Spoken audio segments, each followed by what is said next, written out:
Well, what's going on, everybody? Happy Tuesday. I just finished filming and editing episode 4 of Stories from the House. We have a special guest today, and I want to jump on here real quick just to kind of give you a heads up. This is the first time that we did a remote interview, and when I went to render it, I noticed that his audio and my audio were off just by a half second, so I had to go back through, edit that a little bit. If I wouldn't have said anything, most of you probably wouldn't have even noticed. But if you hear a little cut here and there, that's what it is. I just wanted to make sure that the audio of both of us were in sync and I got it the best I could. And so this is a fantastic interview and something that I enjoy doing, and I'm looking forward to being able to talk to a lot of different people, either from House of Worship or Growler's Tap House, whether they're here, whether they're out and about, just be able to jump on and kind of figure out what is going on really in their life. And this particular guest is someone that many of you may know, and someone that's had a pretty profound impact on my life. But before I redo the entire episode again here, I'm just going to let you hear it for yourself. So let's jump into it. A little bit different setting today. We're kind of in like the virtual hangout, and what you were hearing as we kicked this off was something that I cannot get out of my head. It was never home sweet home for me, but it is quite the fight song for the Tennessee Volunteers. And while it was never home to me, it was home to someone who many of you do know and who many of you will be excited to see. Very, very good friend of mine. And at this point, I think it is disrespectful and irresponsible to say friend. I think I have to say brother. We are starting something called Tato Tuesdays, and the only way to enjoy Tato Tuesday is to welcome in the one and the only Brandon Paul Maye. What is going on, dude? How you been? Dude, been doing great. It's actually fall time, which I know you guys in Arizona don't know What anything is about fall? that. What is It's that? it's Explain when this it to gets a us. little bit cool outside and the leaves turn colors and the mountains, just look incredible. It's amazing. I highly recommend it. I mean, you guys in Arizona need to get on that. We do. Now, if you head north about 4 hours, Pine Top, Flagstaff, kind of get it a little bit. We actually get weather up there, but down here in the good old Sonoran Desert, fall and spring are not seasons. They are indicators of when the temperature is springing above 100, or in this case, finally falling below 100. Finally falling below. I mean, it's November and we're still enjoying these high 80-degree days. And so, what's the weather like where you're at? Now I went all Tennessee, but technically you're in Asheville, North Carolina. But you gave me a great reference point. You said, "Yeah, I'm technically in North Carolina, but you're how far from Neyland? How far are I you?" know from the stadium down in Knoxville. So yeah, I'm closer. Most Tennesseans are to Knoxville at this point. Exactly. Exactly. I'm jealous of you. I'm jealous of you because you're enjoying some great weather. But what is the temperature where you're at right now? Like what is it averaging? Uh, Highs in the 50s, low 60s, lows in the upper 30s, in the 40s. We're currently in a frost advisory, so I came inside. What is a frost advisory? A frost advisory sounds like something you would get from an EG's or something here. I mean, it's not a it's It's not about a the closest you're going to get. exactly. Exactly. But dude, thanks for giving us some of your Tuesday afternoon and just jumping on here. Now, I have to kind of do a little caveat here. So you don't hate me, like you didn't just run, like you're just not like forget that guy. I'm out of here. Peace out. See you later. Like we're still friends. Like we Oh, actually absolutely, yeah. what? What? We're still friends. Oh my goodness. Oh. No, it was Anytime one of those. It was time to come back home. I had I some get that things to help out with family out here, and time to start a new chapter out here. for sure. You remember in 2021 when we were talking about coming out here from North Carolina. Remember we were driving told you it was about that 4 to 5 year mark. About that 4 year mark, the homesickness starts to Mhm. set in. It didn't hit me year one. Everything was new, everything was exciting. Year two, same thing. About year three, and really hits you year four, you start to long for Yeah. some of those things that feel familiar. Now, for me, out there on the East Coast, it was fried chicken on every street corner, which I was like, I need me some Mexican food. But the closest good Mexican food, aside from what was Los Cuates, aside for that one Yep. restaurant, Los Cuates, there was no good Mexican food anywhere. And I got a hankering for it. Like I missed it. And then you flip the script on that. There's no water out No. here in the desert. Like there's none. And you would always and I have to publicly apologize to you because you would always come out here and you would say like the desert's killing me because it's so dry and it's so hot. I'm like, this guy doesn't know anything. And then all of a sudden I got back from North Carolina after being there for about 2 weeks and I was like, oh, oh yeah. I kind of see what he was talking about. A It's a little real dry thing. out here. Your body, the cells in your body need water. That's kind of how God They designed say. us.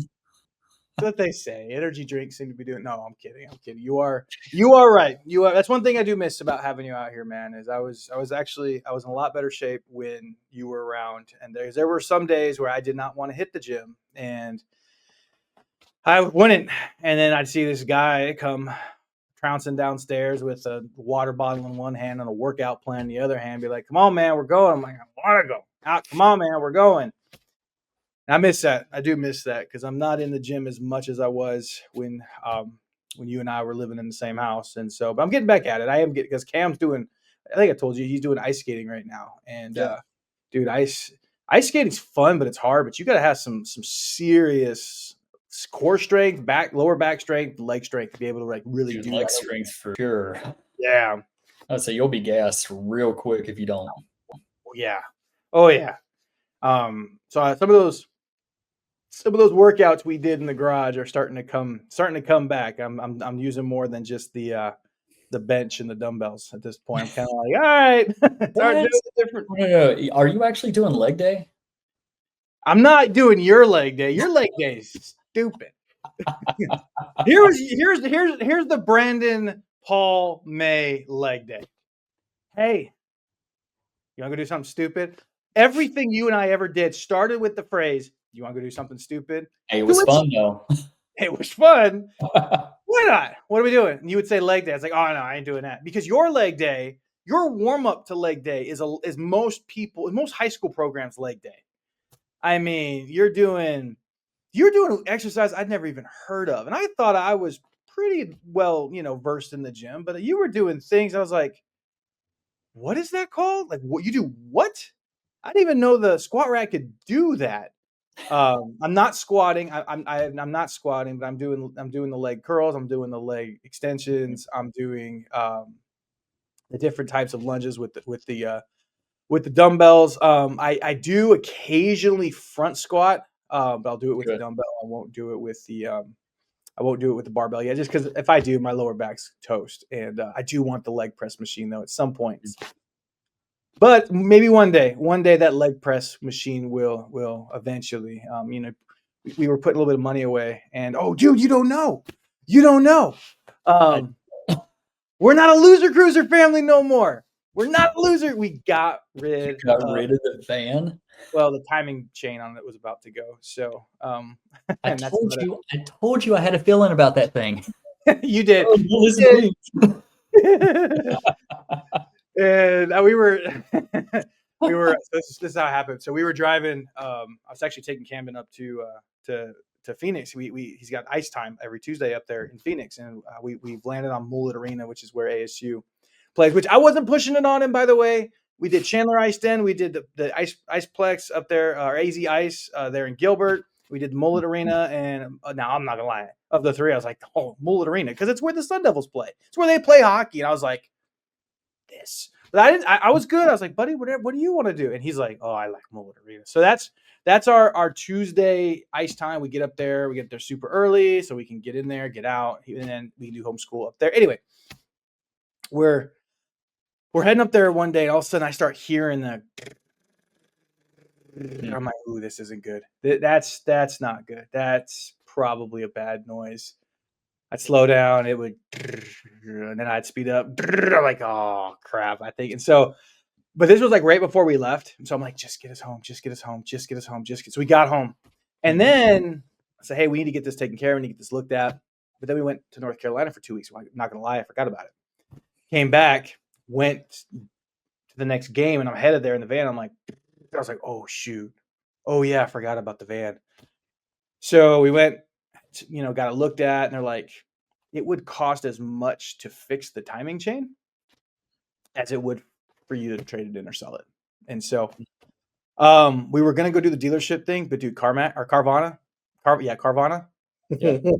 That's a cool process. That's a cool. I Do will you do the never. vending machine one or the The whole go Nice. online, and because here's what's cool, man, is they give you 7 days or up to a certain amount of mileage to test drive it, right? So you don't gotta hey, yeah, here, take it for a spin. It's got like an eighth of a tank of gas, and you feel like,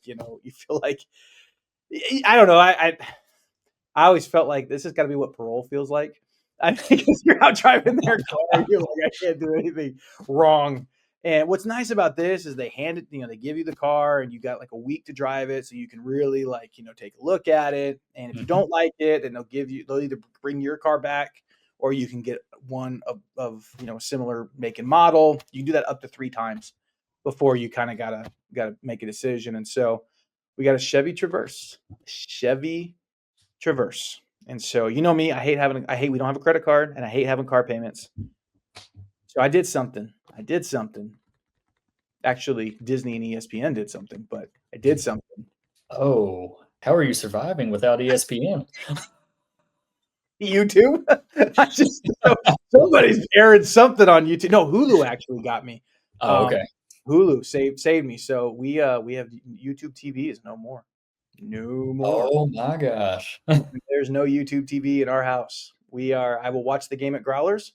And Mhm. I will watch the NFL games after the fact through that NFL Game Pass, and anything on ESPN will be via Hulu or a. There may or may not be a page on the internet, nflvideo.com/something in Russian, that you can get all the games. So there's that too. But we're not talking about that. We're not talking about that. We're talking about you, bro. We're talking about you. And so the Chevy Traverse is there in the garage, and so far it's turning out to be a great car. Yeah. And so I'm out there working out there, and I miss having the spotter, man. So I'm not benching what I was, because if things go wrong, you ain't there to pick it up. So we're Well, going I more mean, less weight, higher reps. honestly, that's kind of where I've been with my personal workouts too, especially Yeah, since I've been ramping up my Muay Thai training and everything. It's more about that endurance versus the raw strength. So, right, get it. right. There's no game on Friday, man. This is life. We got. Exactly. We got to Yeah. find that balance. Yeah. And I got spoiled, dude, because I had you like for 4 years, man. I had like basically my own built-in personal trainer, which was, I miss that. Like, I'm not gonna lie, I miss that, buddy. I really, really do miss that, because I didn't know 4 years ago. Gosh, when did we meet? 5 years ago. Yeah. 5 years ago. Five It's years been. ago when we met, half decade at this point. Mhm. I did not know. I did not know. You were just a name on a list. That's how we met. But I did not know what that was going to turn into, but I should have known. I should have known when Kara's 5 now. Kara's in kindergarten, man. Gosh. That little kindergartner, when she was little itty bitty, because I didn't Mm. ever bring people to the house ever, which stunned Ange. All of a sudden, they're like, Ange is like, "You brought a friend over?" I'm like, "Yeah, I know, weird, right?" I never brought friends over ever. He's got a friend. Okay? So you come in and you acquired a nickname. Mhm. You acquired it, and so we're calling this Tato Tuesday, but you have to explain how you acquired the nickname Tato. Where did that come from? Hey, always be careful what you name what you call something, because that's kind of humor.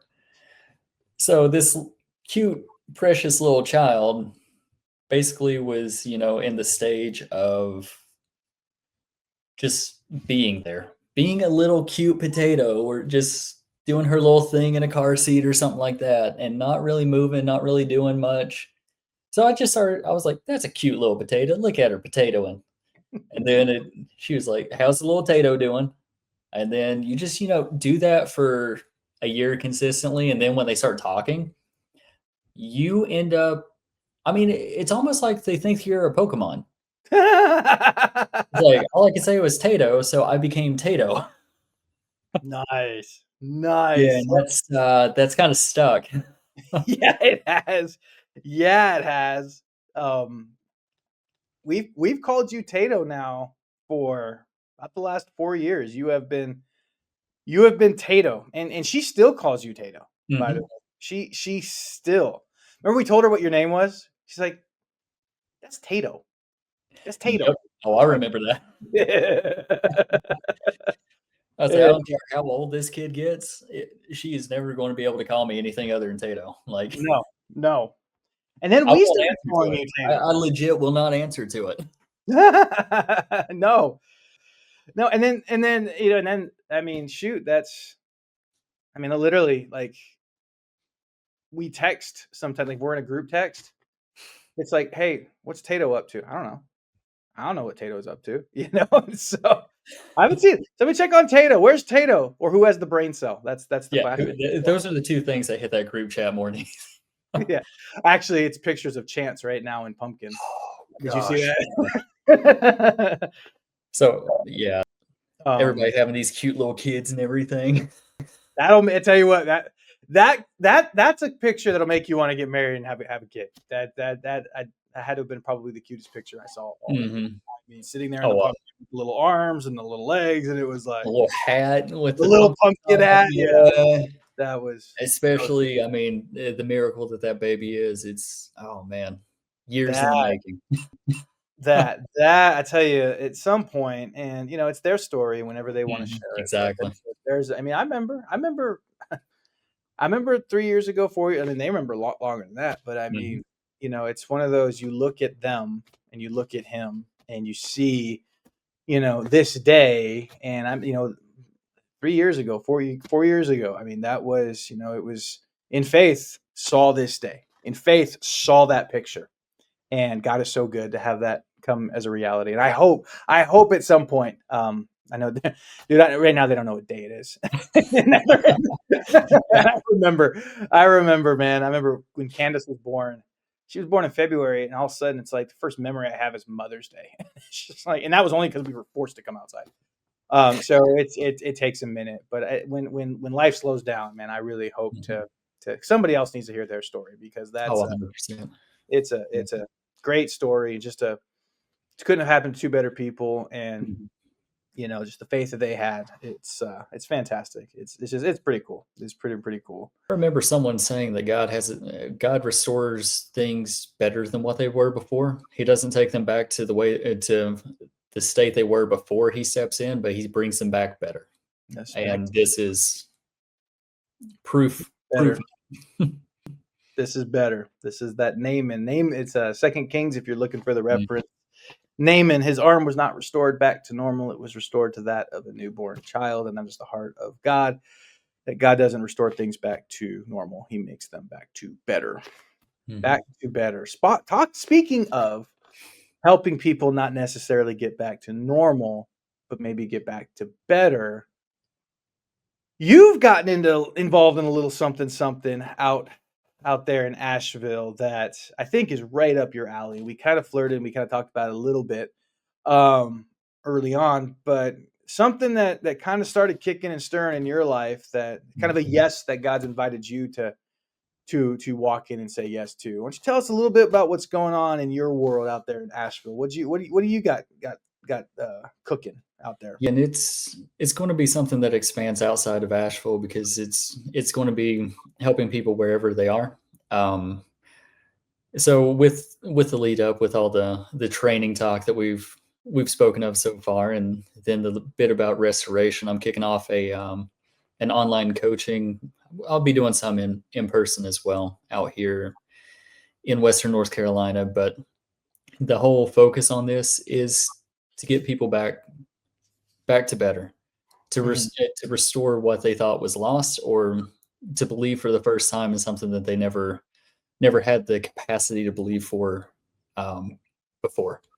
Right. Started the company's called Lion and Light, referencing Lion of Judah, who comes in and just takes care of everything. Everything bows down before him. Everything needs to come into the alignment of what he speaks. And light, us being the light of the world, us being called to carry the light of God wherever we go, whatever situations we're going to. And with this platform, I've God's been hitting me with downloads after downloads on how to get us from a place of brokenness or lack of purpose or lack of drive or burnout or whatever it is, and coming back into alignment with our identity that He has given us and some kind of higher purpose, which will fortify our mind and bring back some resilience in our own mental fortitude, as well as developing a baseline physical strength that you can scale throughout the rest of your life. And it's all tied to whatever purpose, whatever creed, whatever focus that we identify through the course of this process. And you're pretty good at it, bro. Like I will be your first testimony.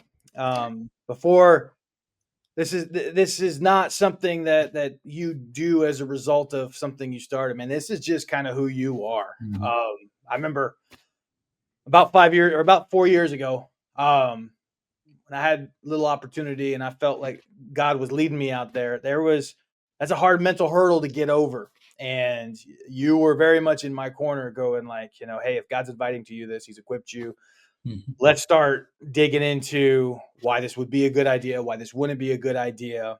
Let's start digging into getting past all of the why I can't, mm-hmm. why this won't work, getting to the what has God created you to do.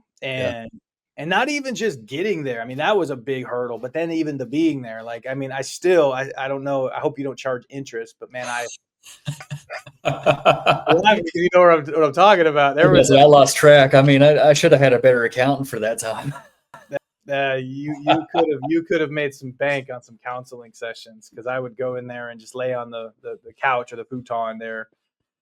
And it would, and you know what? In all seriousness, I mean, we joke about it, but like, that's, is this message helpful to people? Who wants to hear it from, at that time, guy in his late 30s? Some of these people are twice my age. I don't even know if they like me. I don't even think they like me. Some have said they don't like me. Especially with your backward hat. Yeah, my backwards hat and the way I am and all those things, And if I wasn't careful, and look, I love my wife. She's amazing. But, it is not healthy to have her be the person that catches all of those things. Quite honestly, it's the opposite. Our job as men, according to Ephesians 5, we're designed to catch everything that comes our way. But our wives are designed to hold us up. And it's that idea of submission and love. And submission and love, you see there at the end of the rules for Christian household, there at the end of Ephesians chapter 5. And I was asking Angela not only to hold me up, but also to kind of catch everything that was coming. And for that season, bro, like, you really stepped in and you kind of became that person, kind of let my wounds heal. And you started taking a lot of those different that were coming my way. And so I'm forever grateful for you and what you were able to do. But you didn't let me stay stuck in kind of an OODA loop in my mind. You helped me break out of that and help me disengage from what I was falling victim to was, what is everybody else around me telling me to do? And I'm trying to appease everybody so that the hits will stop coming. And you were the one that and the way I picture it is, you were kind of like grabbing me by the back of the head and going, up there. What's he asking you to do? He asking you to do? I don't care what they're asking you to do. What's he asking you to do? You need to talk to him. And then over the course of time, other people started coming around, and that kind of led us down the path that we ended up to. Now we get to do church in the bar. But the catalyst for that, and a lot of that, was you being kind of that mental coach. spiritual coach at times, physical coach at times, emotional coach at times, and it helped me get through. The reason I have all these gray hairs now is that season. I didn't have gray hairs. I saw the pictures. I saw I saw Ange's and I's wedding anniversary, and we did 30, 32, 35, and 40. Something happened between 35 and 40. I'm just gonna say 35 to 40 it's like one of those president's pictures. But Mhm. if I didn't have you in my corner, bro, if I didn't have you coaching me mentally, physically, emotionally, and spiritually, I would have gone off. And so you're good at it. Like you that's just who God created you to be naturally. You're very good at it. And so selfishly, I was like, God's not calling you to other places. God's not calling you back. This is where you're at. No, but God has called you because there's some other people who are going to benefit from what you're starting. And so I'm excited for you. I'm excited. For the people that God's going to bring your way. But you shared with me, and dude, again, I shared a lot of stuff with you, and you read through a lot of documents, and so I really appreciate, because that takes a Mhm. lot of mental energy to be able to do that. Oh, it does. It really does. It Yeah, does. I mean, writing it, creating it, and I mean that there's a lot. Everything you create, you put a part of yourself into. Just like God. Right. God put a part of Himself into us when He created us. So I mean, and we're created in His image, so it's only natural. Right. And you can tell that you put you are all over this document that you sent me of just kind of some of what you're thinking. And there's something in particular that you mentioned that I thought, I was like, that's I've never seen that before. I mean, I've kind of heard it occasionally. The first person when I read this, the first person that came to my mind was Kobe Bryant, because he had the Mamba mentality, and it was kind of this mental thing that he could tap into. But in this training, you talk about like animal movements, whether it's Mhm. a duck walk, a bear crawl, frog hop, all these different things. And that's just not your average. I mean, those are, sure, bear crawls are gym workouts, but you kind of took it to a level I've never seen before. And so I'm just kind of curious, like, what exactly is that? Like, explain it, and maybe what it is, or where it came from, and just kind of why you're kind of going that route. Yeah, I mean, it's going to be part of it's the whole process. I mean, everybody's going to have different preferences and different things that their body needs. Um, but I've trained a little bit of everything. I've did bodybuilding for a bit, powerlifting for a bit, martial arts my whole life, and just playing around with all the different modalities, runner, obstacle course, all of that fun stuff. Just trying different modalities and everything, and seeing what works, seeing what fits, and seeing what makes sense. I noticed throughout my martial arts training, the more limber I am, the more strong I can be in compromised positions, the healthier I feel across the board. Yeah, it's cool squatting, 3 plus, 4 plus. That's awesome. But if you can't get out of bed in the morning, it's not that great. Right. You start looking at different animals that God has created, like uh, gorillas, how massive and jacked they are, and still be able to move as honestly as beautifully as what they do. It tells you something about. It teaches you how you can apply different movements to make your body feel better and to be stronger. Yeah. And honestly, it's just been fun. It's been getting me out of personally, it's been helping me just break out of the whole fear of man and fear of rejection, because you're out there doing a duck walk, which is, I'm just going to throw this out there. You see a lot of trainers talk about the 90-90 movements on trying to open up your hips, and especially to combat all the sitting we do with white collar work and stuff like that. Most of us spend most of our time on the couch or in a chair. The 90-90 movement is really good for opening up your hips and getting mobility back into it. Try duck walking for a little bit. It's just that low walk, just on your knee, not technically on your knees, but really moving through it. It opens up your hips better, and it's more fun. And added bonus, if you can laugh at yourself while you're doing it, you don't worry about what anybody else says. Yeah. It's that dualistic aspect of it. I mean, learning from what you see, um, getting into the physical movement, making your body feel better, And then just having those times where the movements can honestly look ridiculous, but that's part of the fun because it gets you out of your head. It's no Right. longer, oh man, if I miss this lift, then other people in the gym are going to make fun of me. Which caveat, if you're in the gym, everybody's like on their own thing. They're not paying attention. No one's paying attention. No one's paying But attention. that's the way we think Right. because I mean it does hit the ego a bit if you fail a lift, Right. but that's part of the growth. But if Right. you just circumvent it and go into something goofy Right. and just go into it knowing it, that fear fades. That it just comes off, Yeah. and you're more resilient going into the rest of the workout. Yeah. Yeah. And holistically, I mean, you're talking about just good laughter. Like, to be Mhm. honest with you, just to be able to laugh, what that does, not just for just your mental state, but you always talk to me about the cortisol buildup and how that really begins to kind of flush that system. And some of the different animal movements, like you kind of laugh at yourself, but um, you said this to me, lotion or motion is lotion. Like, it just Mhm. keeps everything from getting stiff. Like, you would always be Makes like, the groove. yeah, Yeah. get up out of the couch, get up off the couch, man. You've been sitting there all day. How do you now? Do you like certain injuries? You're like, okay, that's this animal movement, or do you just kind of look at the person, this animal movement? How do Uh, you what or do you have like a combination of them? Like what gets you in that frame of mind, or what gets you thinking like, I think we need to try this? uh, it's working with the person. It's part of the interview process, seeing how open they are to it, because I mean, some people will not be they'll be so afraid of making a fool of themselves, quote unquote, that they won't do something like that.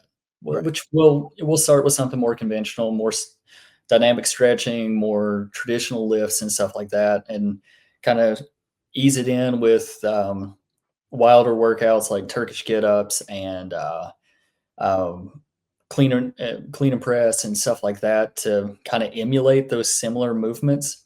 Um, but getting back to it, I mean, it's a good it's a good way to combine stretching and strength building.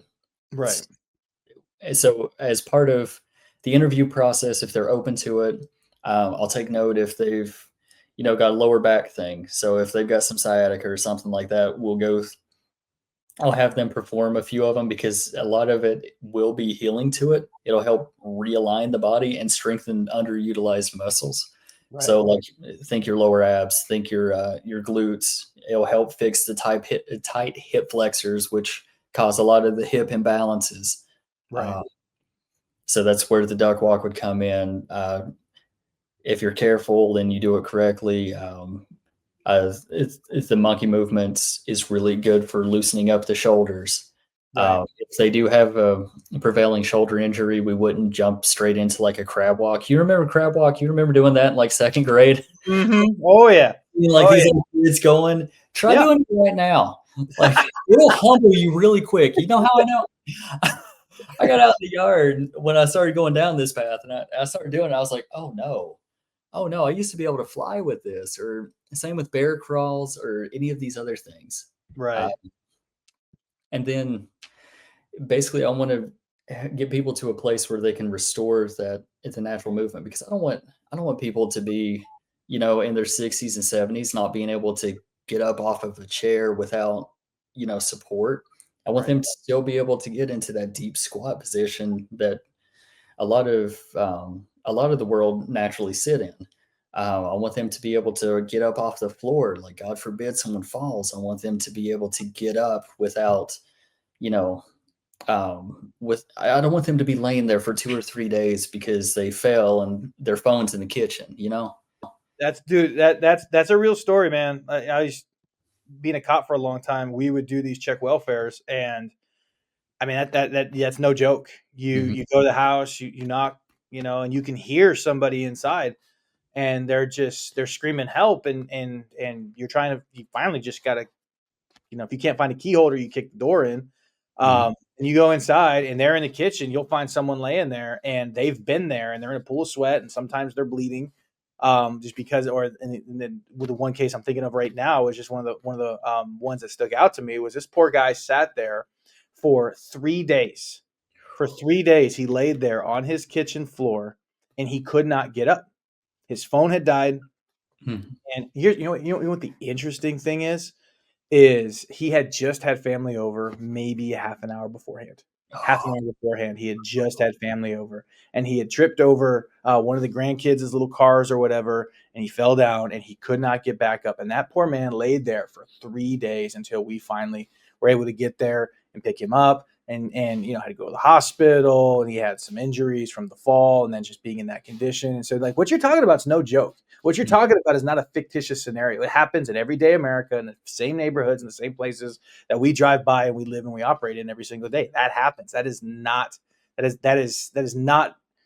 far fetched from or very far off from any one of us at any point in our lives. And so, like, yeah, what you're talking about, like, we can easily get there. We're not doing anything. We're not doing ourselves any favors. We mhm. are, we're more sedentary now than we were even 15 years ago. Oh yeah. I mean, it's insane. So what you're talking about, dude, I mean, like, people need it. Like, I was looking through this. I was like, I need this, But you said something, and you've said this before. Um, it's really, I mean, you command the body, you command the life. You've said that for a long time, and I've had the benefit of kind of hearing you talk about that. But when someone feels stuck or when someone feels out of rhythm, and you'll sit there and say command the body, command the life, like what does that actually mean for someone? Like, how can they actually take that, and why is that so beneficial to someone? So the physical is the temporal arena is the one where we're going to see results the quickest, and we're going to feel the effects the fastest. That's why if we really dive in and bring the body into alignment, everything else is a little bit easier to work with.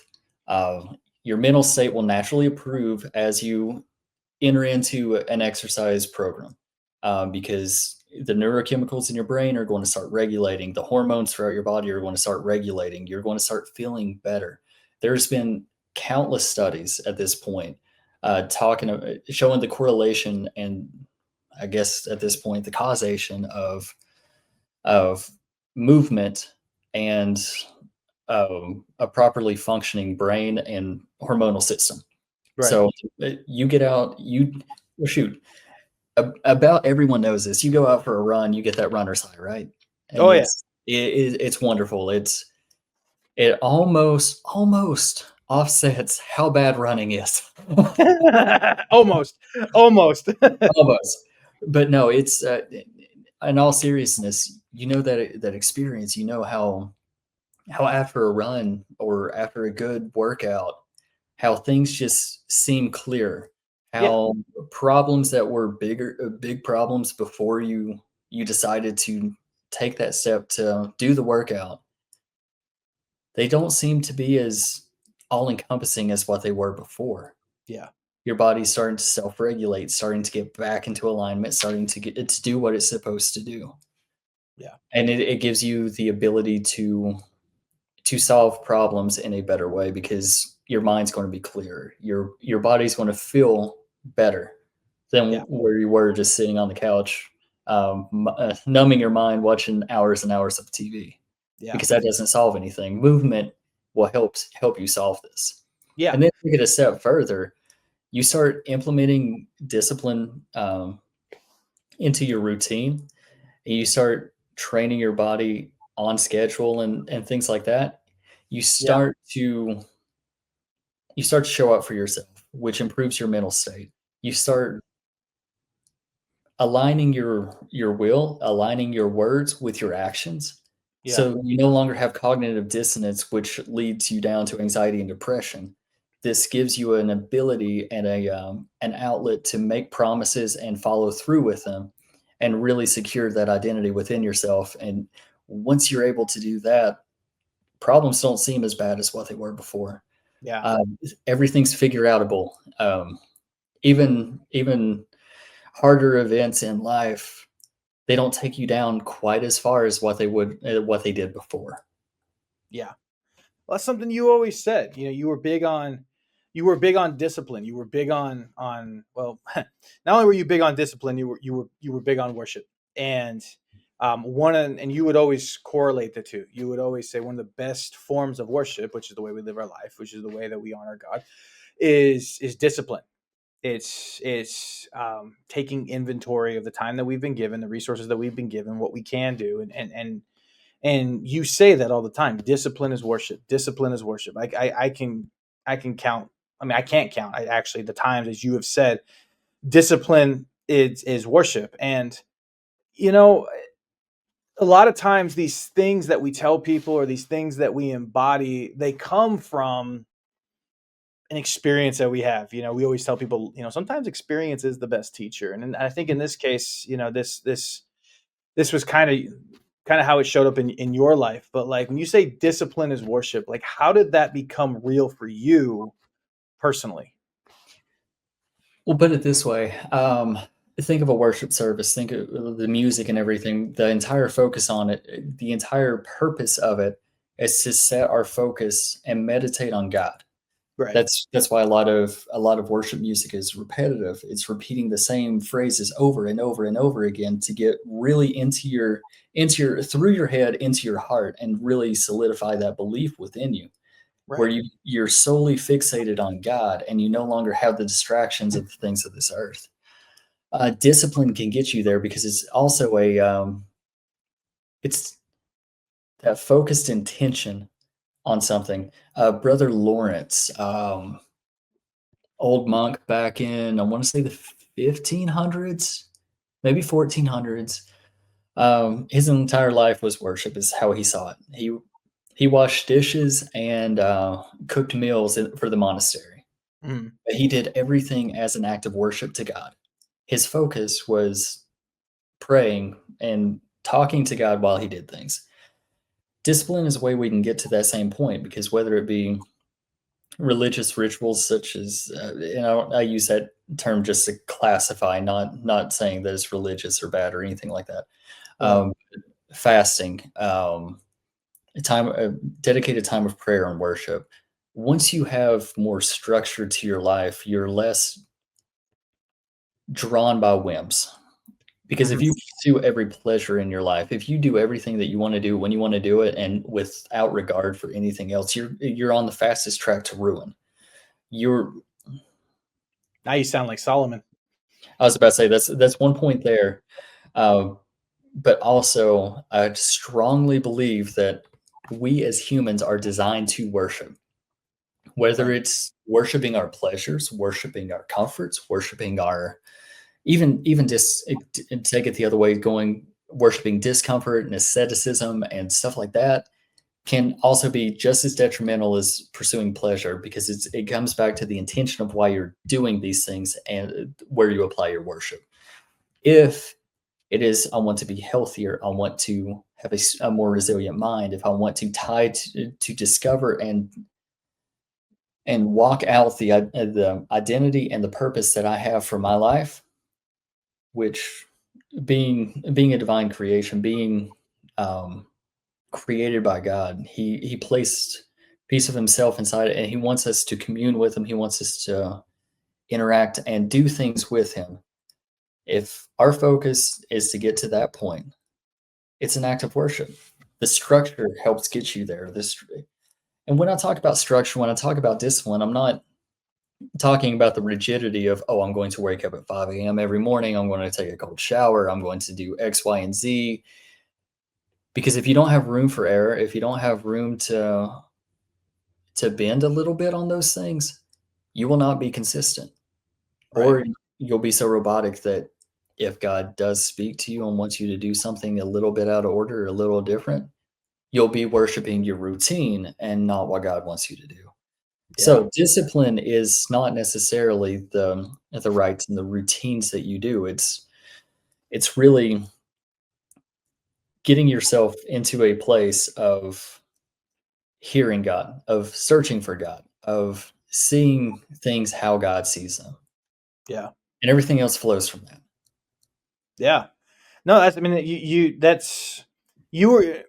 I had the good fortune of being roommates with you for better part of 2 years, And what's fun for me is everything you're talking about. Like I watched you do it. Like I've watched you live this way. I've watched you behave this way. And you were constantly talking about the frame of mind. One of the things that you would always either allude to or you just flat out say is, someone who says they can, someone who says they can't. Both are right. One's Yeah. worshiping this mindset that they can't do it. One's worshiping this mindset that they can do. And you would always, I shouldn't say always, but you would very frequently quote Romans 12:2, that renewing of your mind. Is we're designed to worship something.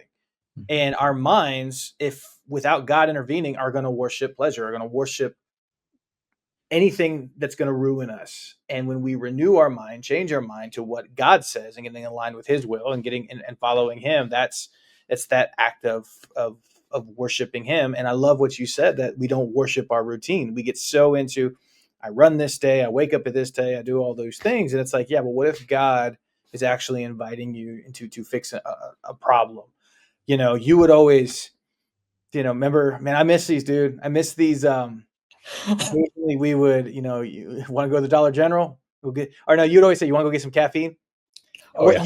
What you were really saying was, you've been staring at that problem for 2 hours and you haven't figured out a solution. You need to get moving. You need to get moving. We need to get things functioning in the brain. So let's go do this. And then it would always turn into a drive kind of behind Bacacho Peak down that dirt road. And inevitably we would get to some form of the question is, what is God asking? What is God telling you about? Not what do you think will work? What is God telling you to do about it? And then we'd come back around, we'd sit down. It only took about 45 minutes, but what took 2 hours and no headway, you'd come back, you'd sit down within about 5 minutes. You're cooking and you're moving. And a lot of that came from, a lot of the principles that you're talking about in here. One of the things you would always say too is sometimes, and I hate is a strong word, strongly disliked.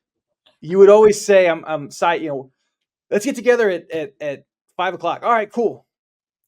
Where's Tato? We text, where's Tato? And he would, 2 words, side quest. I'm like, no side quests. Where are you going? Where are you? But one of the things that you would always talk about was detaching and releasing, and this idea of you would teach things like breathing, you would teach things like silence, and one of the things that you really talked about was not just separation, or not just getting away, not just breathing, not just silence, but ultimately, and I've heard a lot of people talk about this in different ways. I like the way that you said it, was forgiveness, forgiving the people around you, but also forgiving yourself. And what this idea of forgiveness does, we don't think, like when I look at workout plans, I don't see, forgiveness worked into the workout plan. But what are the benefits by doing those things, by breathing, by detaching, by being silent, by forgiving those around you, or forgiving people who have wronged you, or forgiving yourself? Like, how does that fit inside of your everyday workout plan? I'm going to say something first I heard that kind of stuck with me and really, really has got me noodling on a few things. It does no good for God to forgive you if you don't forgive yourself. Repeat that. Say that again. It does no good for God to forgive you if you do not forgive yourself. I mean, one, you're kind of stepping on his toes because he's the one on the judgment seat, not you. Right. Two, Right. if you can't accept that, if you can't accept God's forgiveness, if you can't forgive yourself in order to accept God's forgiveness, then there's not much point. I mean, we're never going to walk into the identity that is placed in us, and we're never going to walk into a true relationship with God if we're constantly thinking that he's this big angry man in the sky that just is waiting for me to step out of line and knock me around, or um, thinking on the other side of that, internalizing and saying that there's no way that God may forgive me, but I can't forgive myself because what I did was so unimaginably terrible. You're never going to open yourself up. You're never going to be able to enter the flow state. You're never going to be able to commune with God. I mean, never is a strong word. God can do whatever he wants. Right. It's going to be much more difficult for you. Your life is going to be much more difficult. Your mindset. This is where we live. I mean, if Yeah. we're if we're going to live in a negative environment, if we're going to live in that unforgiving state, it's going to bleed out to whatever we do, to anyone that we're around. And Did you pause too long there, my friend? You paused way too long there. no, I'm thinking. I'm trying to think of the best way to say this. You called me Grumpy Gil. Nobody's called me Grumpy Gills for a long time. But Hey, you're exactly right. You are in exactly in my defense, I haven't had to call you Grumpy Gills in a while either. right. I'm getting better. I'm getting You are, actually you are, getting you a are. lot. I'm actually getting a lot better. Life's fun. Life's fun again. Mhm. Life's a lot of fun again, to be honest with you. Once this guy from Tennessee moved out, things got great. No, I'm kidding. I'm kidding. I'm employing the Totally laugh. understand. No. But no, But you're exactly right. I mean that what the negativity does to our mind, what the negativity does, the reality that it creates for us is just it's torture. Like it's honestly torture. And honestly, that pod, and I can't remember the episode. We were sharing the Deep End podcast back and mm, forth with Taylor Welch, and in one of the episodes he was talking about this. Something may have happened to you at one point, right? But then that's just a program that's just running over and over. on loop, short circuit that. Like Right. we can pray all day long. God, take this from me. God, take this from me. Take this depression. Take this anxiety. But he's also saying, I have given you tools on how to short circuit this, on how to come out of it. Yeah, I can remove it, but the next traumatic event that happens, you're going to go right back into that spiral worse because uh, well, what was it? Cast a demon out, and if nothing goes back in, if it just swept clean, and you don't come back through and fix it, seven demons more stronger, seven stronger demons are going to go back in there and make your life worse. It's better off that they were never healed in the first place. Right. So this is why God has placed in the Bible several principles that we can use to to stop this cycle, to really break it, so we can live that full, fulfilled, beautiful life that He has given us to live. It's Yeah. not it's not supposed to be so terrible all the time. No matter what social media says, it's not supposed to be, horrible all the time. Like God enjoys us Yeah. and He wants us to enjoy Him just as much. We want to commune together. I mean, Yeah. that's why Jesus came. That's Emmanuel, God with us. And Yeah. that's where we're at. It's Um, it's that renewed spirit that you talk about. yeah. Live like a renewed spirit. And one of the ways that you used to help me get there and live like a renewed spirit, not live like someone who has been set free from the prison. Like you said, you can set somebody free from the prison, but they're the ones that have to walk out. Mhm. God sets you Yep. free. He can give you salvation in Jesus Christ, but if you sit there and keep yourself in your own prison, and one of the ways that you used to help me get out of my mental prison, and the second I do this, you're gonna smile, but I would just be going down. You know what I'm gonna say? Oh, I know.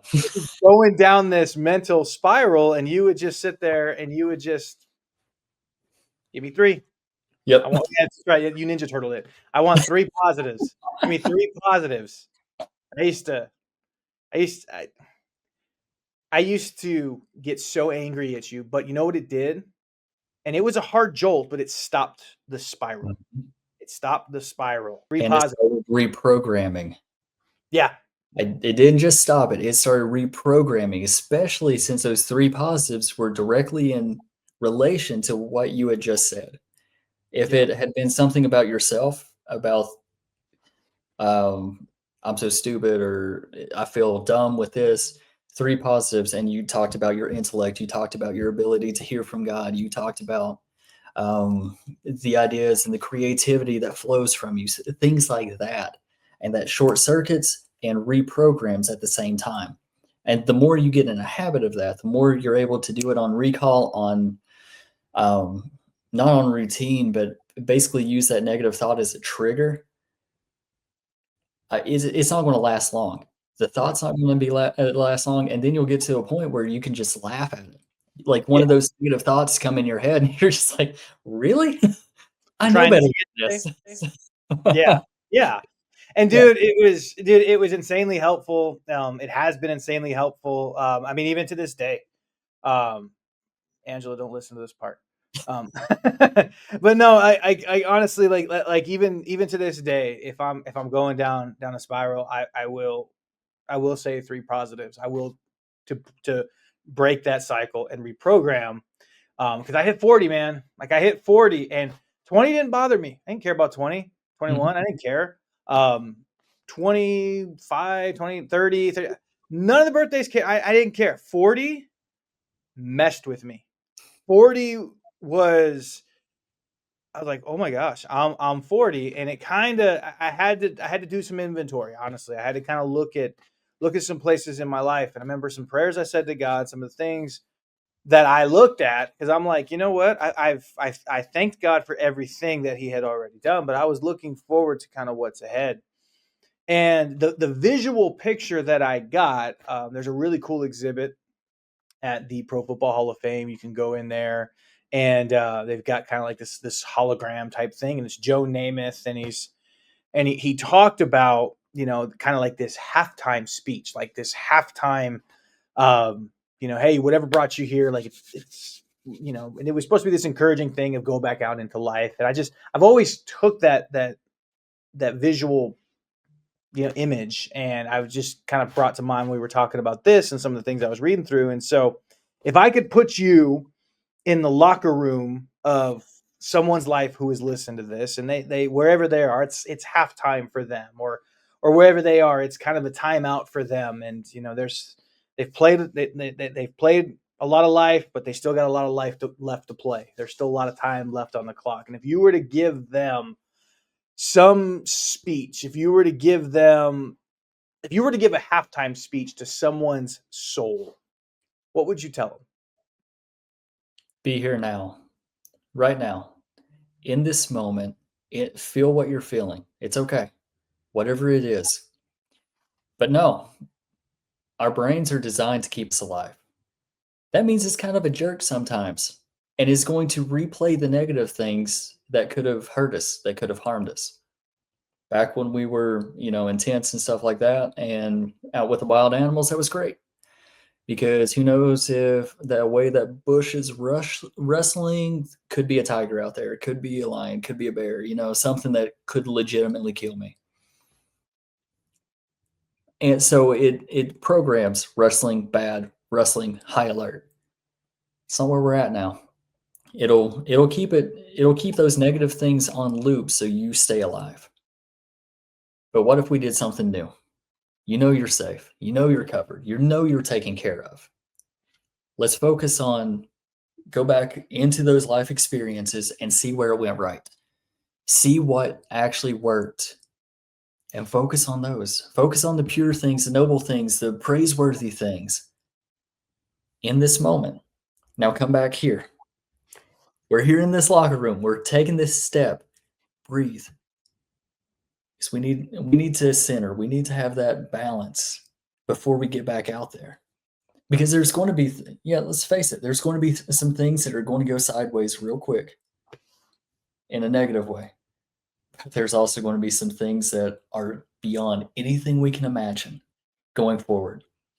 And you know what? That's a roll of the dice that I'm willing to take because those good things will one good moment will last a lifetime if we frame it right and we see it right. We see Heck it yeah. as the gift it is. Heck So yeah. this is a roll of dice I'm willing to take. Let's get back out there. One play away, man. We're one play away from getting back into this. I like it, dude. Let's go. Let's go. I'm ready to go, man. But, dude, I appreciate the crap out of you, man. And Hey, likewise. I love all the coaching I got from you. I think it is absolutely 100% your alley. I think that is 100% what God's created you to do. As a living testimony, huge benefactor from you. You are a great, I would just say, life coach. You helps people not just physically, but you help people mentally, spiritually, emotionally. Like you really are good at it, man. And so, man, I'm excited about Lion and Light. Man, if I wanted to get in touch with you, if I wanted to hit you up about some coaching and some personal training or what you do, like walk me through it. Where would I go? So right now I have an Instagram started with nothing on it yet because you know how I feel about social media, all right? Love social media. It's your favorite thing. But I'm going to turn this and I'm going to use it for good. So There it's you called Lion Light Co. So the whole Instagram at Lion Light Co. Is one way to get in touch with me. And then I also have a website, all fancy and stuff. Look at you, That's dude. I know. That one is called lionandlightco.com. You'll know Lion. you're in the right place because the main image of is a lion looking up. So Love it. Well, you can see it on the screen now. Links to both the Instagram and the website are in the description box as well. There should be a QR code on the screen there. Anyway, I highly recommend it as someone who may have been in the beta phase of this and maybe God kind of helping you work some of the kinks out. I will tell you right now, you are a natural at it. I'm a huge benefactor of it. You got me through. I was a cop for 13 years, and that stuff is pales in comparison to what some of the things I had to deal with mentally for the last 4 years. And you were that guy that was literally in my corner, kind of my cut man. And dude, like I cannot sing your praises enough. You are very good at it. You are highly qualified. And anyone who needs some help, I guarantee you, Brandon is a guy that will be able to walk you through something in ways that you didn't think were possible, and help you see solutions that you didn't think were possible, and will help kind of get you back on track. So highly recommend him, and you will not regret it. But and it's all by the grace of God. Like all that good, it was him.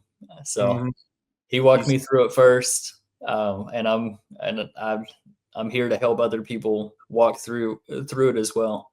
So that's it, brother. Well, man, first Tato Tuesday is in the books. This will be fun, man. We'll jump on Tuesdays. May not be every Tuesday.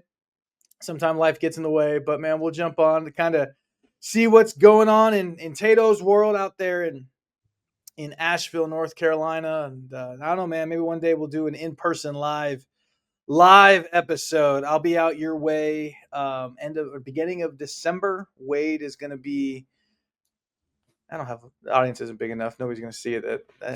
He's going to be in McAdenville, North Carolina for Christmas, Aaron. So I'll be carrying a cross with him. And so I'll keep you posted if you want to. hit me up with that, and I will be there.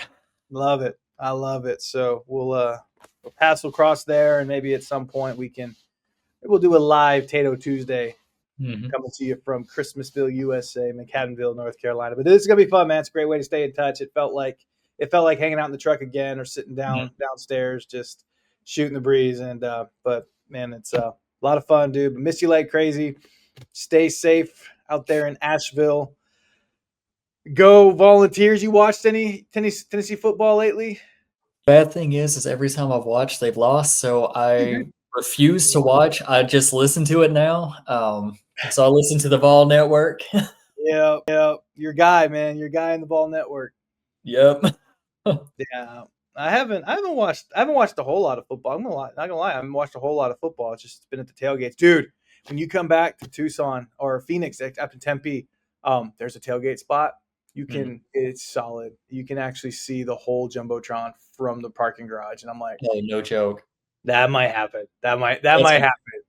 I might take a game because $81 tickets. $81. I was like, I ain't going to ASU this week. No. Or 2 weeks ago, I ain't going to ASU. $81? No. I need my $10 to $15 ticket that I can get and then go sit anywhere I want in the stadium. Hashtag Bear Down Wildcats. Oh man, if only.